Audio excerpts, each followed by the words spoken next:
So we're going to have our first industry panel discussion now, and it's our candidate and employees panel, speaking about experiences of job seeking. We're going to speak a bit about that issue of disclosure that Emma mentioned in her talk. So I think we're just going to get things set up for our panelists. So thank you so much to our panelists. Benedict and I were involved in a panel recently, which Lauren was also involved in, where the chairperson kept referring to us as the illustrious panel, and we all had a good giggle about that. But I really do feel that this is quite an illustrious panel. So thank you so much, each of you, for your time today and being willing to share some of your experiences. So as we start, I'd just like to ask each of you to briefly introduce yourself, tell us a bit about your qualifications, where you work if you are employed, and also your name. And if you're comfortable as well, just will you share with us a little bit about your disability and how you experience that? Can we start with you, Benedict? I thought ladies first. Okay. It's okay, I can. Yeah. Like you said, I'm Benedict. The problem, I'm no longer Lechiani, but I'm not married. I'm Kumalo now, so the surname is here is incorrect. Well, it used to be. I currently enrolled for MPhil in disability studies at the University of Cape Town, and I think I write for one of the disability magazines called Disability, and I've been doing some work for UCT Teddy project. That's in relation to work-wise. I have a couple of qualifications or certificates because clearly they're not working for me. I did my undergrad in psychology, and then I have three actually, postgraduate certificates in social anthropology and development studies, and then I did a postgrad in disability studies 2 years ago. My experience with work has been, I think, pretty much normal to a disability person. That I know that when I apply for a post, if I put in on my CV disability, chances are I will never get a job. But if I don't, I'm telling, I did even 2 months ago, I did just a test to see if I'm still marketable. I submitted a CV and I got a reply that come for an interview, and I thought, okay, let me reply and say I have a disability, and that was the end. Yeah. So, in short, I can say my journey in relation to job seeking, to me, is more of a normal for person with disability. If you apply, you do know that chances are you'll be called or will not be called, or even if you do get called, it will be okay, we'll call you back. Yeah, I think that's really important to share that experience, and that you say that is the normal experience. That's problematic. Lauren, can we move on? Hi, I'm Lauren. I work at UCT as a learning designer. I studied psychology at Stellenbosch and undergrad, and then I have had a series of jobs since then, including au pairing in the UK and technical writing. What else? Japanese abacus maths, remedial teacher, and now I am a learning designer. I have bilateral cochlear implants. I got them about 2003 and 2004. And they changed things for me dramatically. Before that, I couldn't speak or hear over the phone. I couldn't follow group conversations very well, and that definitely affected my job searching, my job ideas that I had for myself, and what could work or couldn't work. So the implants definitely they were a game changer. Great. Amy, I realized that we're quite a UCT heavy panel, which was not on purpose. I'm actually only realizing now. Amy, could you tell us a bit about yourself? Hello, my name is Amy. I am currently a master's student at UCT. I'm doing a master's in Home studies. I also have an honors degree at UCT as well. So my disability is cerebral palsy, and for people who haven't heard of that disability, in layman's terms, it just means that I was born prematurely. I was born at 26 weeks. So yeah, it's been an experience growing up and then coming to this point as well, being a university student. And I think when I started in 2015, before then I was quite nervous about my options and how I was going to be accommodated, and also just going into a big space where I knew that I was going to be in the minority. So yes, it's all about having to adapt, and sometimes adapting is very difficult because of the environment that we find ourselves in. Mm-hmm. I wanted to start by asking you guys a little bit about career awareness, which is something that I think is really important. When I was going to start studying, I remember someone from the university coming to our schools, a career awareness person, and I went to speak to him, and he said to me, I'll never forget it. He said, well, you can do whatever you want because no one expects anything from you anyway. Yeah. And that was his advice. And I wish I could go back to 18-year-old me and give myself some advice about what I think would have been smart to study in a good path. But what has your guys' experience been of career awareness, either at university or at school? Were there people guiding you to think about what to study, think about how you could sort of move yourself into spaces where, that would be more easily accommodated in terms of disability? Amy, thinking about you, especially on campus, career fairs, there's so much that happens around careers. Is that accessible for you? Are you able to take part in that? And so maybe let's start with you, talking about, especially on campus. So for me, I have had some experience at university where I've attended employment career expos and things, but I've noticed even at school, they don't really talk about disability. Like, it's mainly focused on what you would like to do possibly, and you have to think about your subjects. They don't talk about disability and tell you about companies maybe that will be able to accommodate you in that way. Yeah. I can speak to that. I went to a mainstream school, and no one ever guided me towards specific careers that would be best suited to me.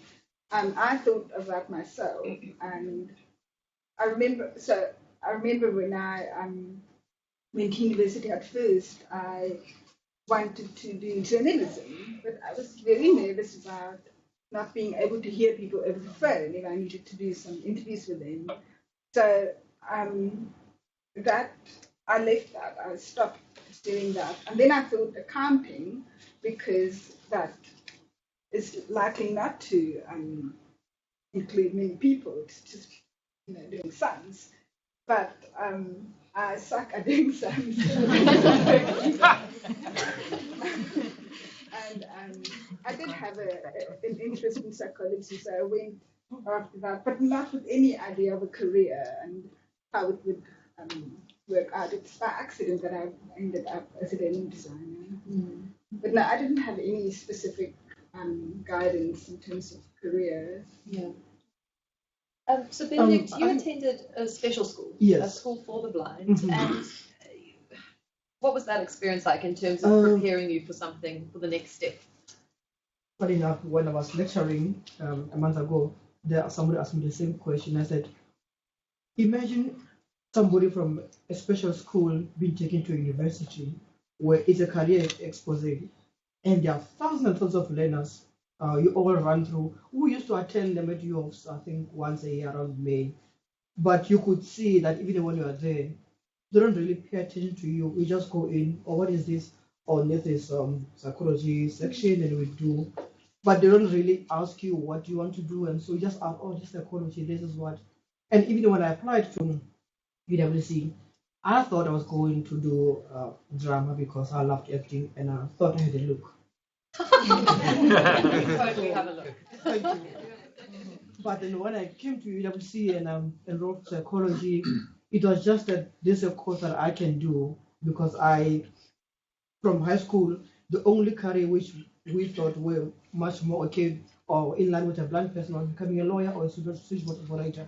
And like I said, for me, I wanted to do something different. So if I was not able to do acting, I thought, oh, let me just go and run to psychology, but without really thinking deeply about it. Even when I finished my undergrad, nobody came to me and said, okay, now where to from here and what's on. I just move on as I look at my results. Okay, it looks like I did very well over there. Maybe there might be something good coming out of this. Yeah. Yeah. Mm. What about accessing job opportunities? I thought what Emma shared earlier about how so many people in her study accessed opportunities through networking, through knowing people. And for me, that's been my experience and the experience of a number of my friends with disabilities, is we've accessed employment by knowing other people and through networks rather than through applying for jobs. What have your experiences, if any, of applying for jobs? And yeah, again, talking about that issue of disclosure. When have you disclosed disability? How do you feel about disclosing your disability on a CV, for example? I can answer this. Yeah. I have had the opposite experience from yours, so I've not been part of networks. All the jobs I found was through applying, and before getting the cochlear implants, my biggest worry was getting phone calls. So I tried to avoid any sort of interaction that required phone calls. And that, I think it did hinder my application processes. Then in terms of disclosing, I went through periods of disclosing and not disclosing. Many of the jobs that I did get, I think, was because I did disclose. But I don't know, it would be interesting to know if people see at the receiving end about disclosing or not disclosing. Yeah.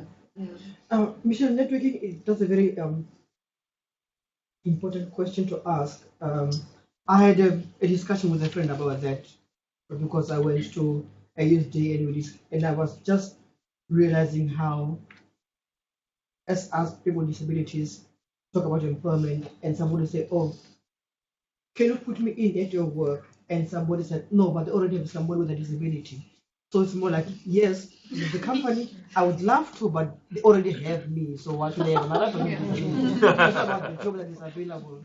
So it's very much, I think also with us, we fear that if I'm disabled and I'm already struggling, so if there's going to be three of us, it might be a burden to the company. Yeah. Disclosure, like I said, to me, if I disclose, just I know that I'll never get a call.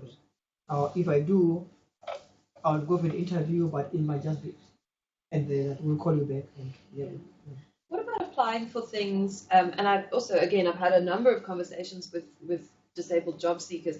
What about applying for things that don't specify that they're jobs for people with disabilities? I think that's a really tricky thing that disabled job seekers are thinking about. And a number of the candidates I used to work with when I was doing job placement would say, well, I can't apply for that because it didn't say it's for disabled people. What are your thoughts on that? That's a problem for me because the job that they say, like I'm on Indeed, I registered with Indeed. When you look at the vacancies for persons with disabilities, when I look at those posts, for a person like me, I don't qualify there. But where I qualify, there is no section for person with disabilities. So maybe that's why I don't get a job because I apply where I'm not supposed to apply. Yeah. Amy, you're at a stage where you're finishing up a postdoctorate qualification, and I would imagine thinking about what comes next. What do I do next? What's that experience like for you in terms of thinking about what's going to happen, where you're going to end up, what career you want to go into? Will there be jobs available? What is that experience like? Well, for me personally, it's kind of nerve-wracking because I'm also a type of person who likes the routine and structure. So I've become used to the university setup. So I would be kind of nervous to step out into the job market because it's something that I would have to get used to, and it takes a lot of time. Yeah. I don't know if you want me to go further. Yeah, I think it's really important to think about that experience, and I think it's something that I've also experienced, having finished up studies and then kind of going, and a lot of people with disabilities, and many of the people I know, we just keep studying until there's nothing else to, I'm exhibit A, until there's nothing else left to study because we feel, as you say, it's a safe environment, I feel comfortable, but also there's a lot of uncertainty about whether I'll find employment. So Yes. let's keep on studying. But I think also, I think the problem, Cheryl, with that is that, based on what Emma was saying, there's been some talks around youth unemployment in the country. Cape Talk even had discussions about youth unemployment. There's a dialogue and everybody was there, but nobody said anything about disability. It was more marginalized, women, and nothing about disability.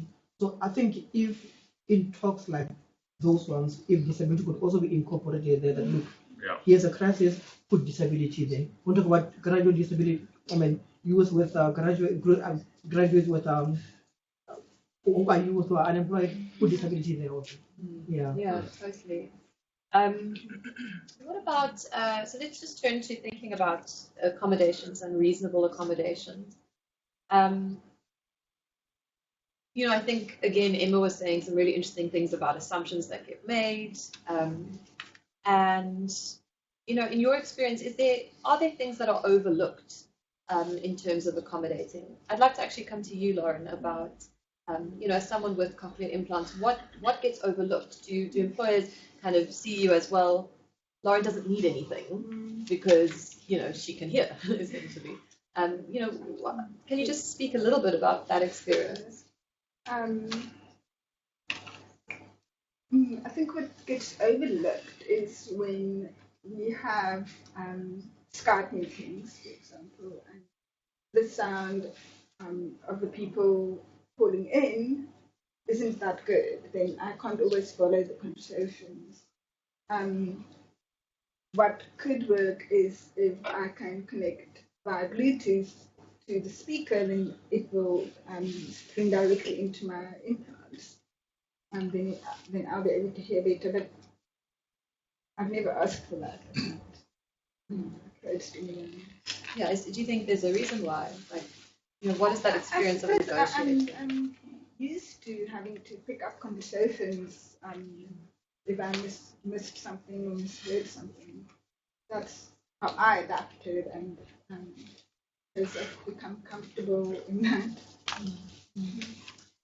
And Amy, when you do enter the workplace, for you, what are some of the key things for employers to consider about accommodating you in your specific situation? And as we've been saying, there's really no one size fits all for everyone. But what would some really important things be for you for an employer to think about and to have in place? Well, I think maybe something that people don't really mention is also, having your things on the desk where I can reach them, because that's also a problem. Like, sometimes I want to get something, but then it's too high for me to reach, or I can't plug in my laptop or something like that. So I have to ask somebody to get to the plug to put it in. Or, like accessible bathrooms. They do have bathrooms and things, but then it's heavy doors and I can't open the doors myself. So for me, it's all about independence. Yeah. Independence is a big thing.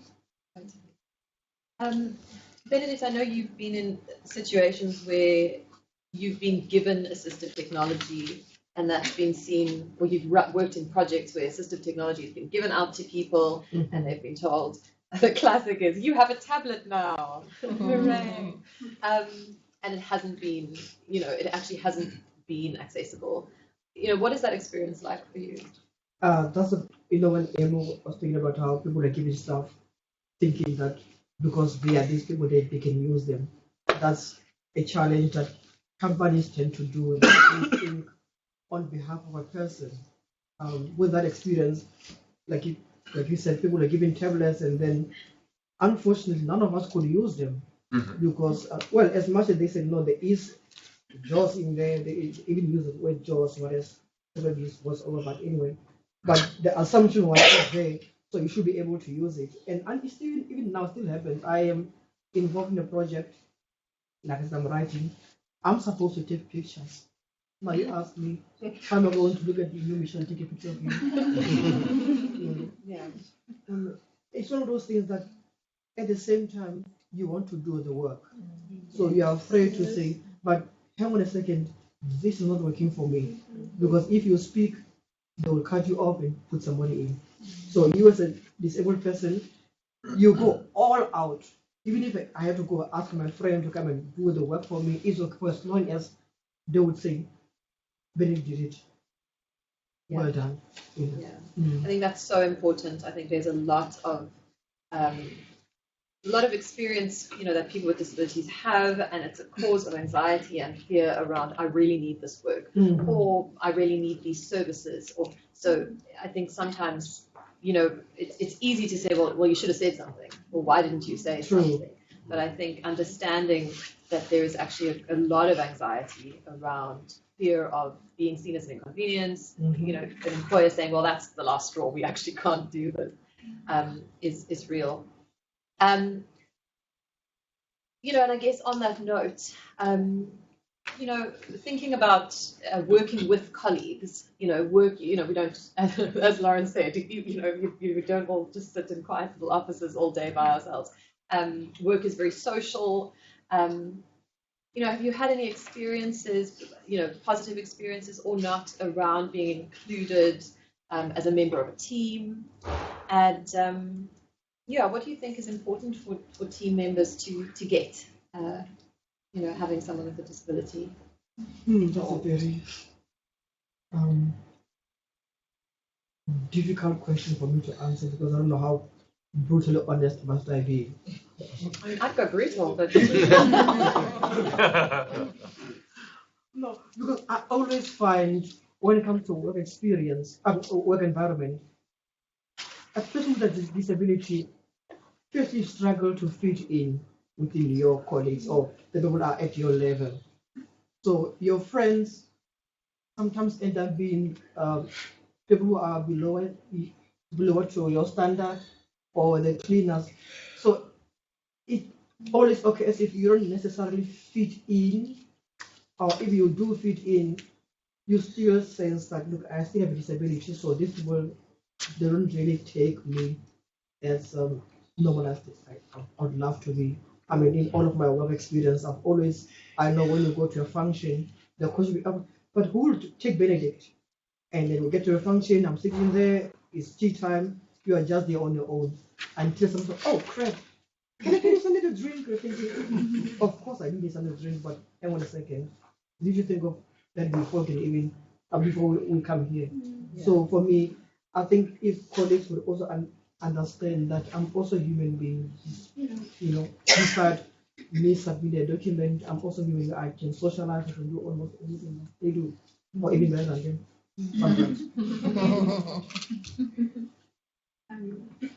I think with being a saving grace for me in terms of team gatherings and working with colleagues is having a friend at work who knows about my disability, my hearing impairment, and will pick things up for me and tell me if I've missed something. Yeah.